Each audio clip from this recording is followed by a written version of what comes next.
Hi friends, அஸ்ஸலாமு அலைக்கும். எல்லோரும் நல்லா இருக்கீங்களா? இன்றைக்கி நம்ம என்ன டிஷ் பார்க்க போகிறோன்னா கார சட்னி எப்படி செய்கிறோன்னு பார்க்க போகிறோம். தக்காளி சட்னி. நமக்கு தேவையான அளவு ஒரு 2-3 தக்காளி எடுத்துக்கலாம், 3 வெங்காயம் எடுத்துக்கலாம், கொஞ்சம் கொத்தமல்லி, கொஞ்சம் கைப்பிடி அளவு கொத்தமல்லி, கைப்பிடி அளவு புதினா. காரத்துக்கு நமக்கு எவ்வளோ தேவையோ, நம்ம எப்படி காரம் நம்ம சாப்பிடுவோமோ நமக்கு தகுந்த மாதிரி காரத்துக்கு காஞ்ச மிளகாய் சேர்த்துக்கலாம். எல்லாமே நம்ம இப்போ ராவா போட்டு தான் அரைக்க போகிறோம். நம்ம ஒரு சிலர் வதக்கி அரைப்பாங்க. நானும் அப்படி தான் ஆரம்பத்தில் செய்வேன். இப்போல்லாம் நான் வதக்கிலாம் அரைக்கிறதில்ல. அப்படியே பச்சையாக ஃபஸ்ட்டு எல்லாமே போட்டு அரைச்சிடணும்.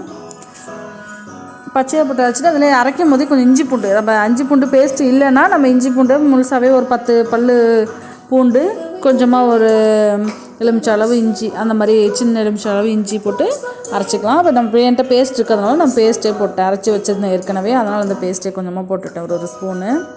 அவ்வளோதான். ஃபுல்லாக நல்லா நைஸாக அரைச்சிக்கிறோம். நம்ம சட்டி வச்சு அடுப்பில் சட்டியை வச்சு எண்ணெய் ஊற்றி கடுகு உளுத்தம் பருப்பு கருவேப்பிலை போட்டு தாளிச்சிட்டு இதை அப்படியே எடுத்து அதில் கொட்டிட்டோம்.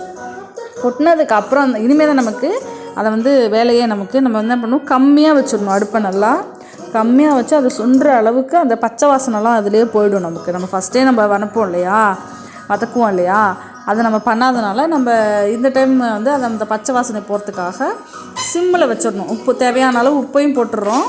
உப்பு போட்டுட்டு சிம்மில் வச்சுட்டு நல்லா அதை சுண்ட விடணும். கொஞ்சம் ஆனால் நல்லா கிண்டி விட்டுடணும். அது தெறிக்கும், போட்டு அப்படியே மேலே தெறிக்கும். அதனால் கம்மியாக வச்சுட்டு கொஞ்சம் நேரம் சுண்ட விட்டுட்டிங்கன்னா அப்படியே பிரிஞ்சு வரும். நல்லா அழகாக எண்ணெய் நம்ம ஃபஸ்ட்டு எண்ணெய் ஊற்றணும் இல்லையா, அந்த எண்ணெய் பிரிஞ்சு வரும். நல்லா டேஸ்ட்டாக இருந்துச்சு ஃப்ரெண்ட் இந்த சட்னி.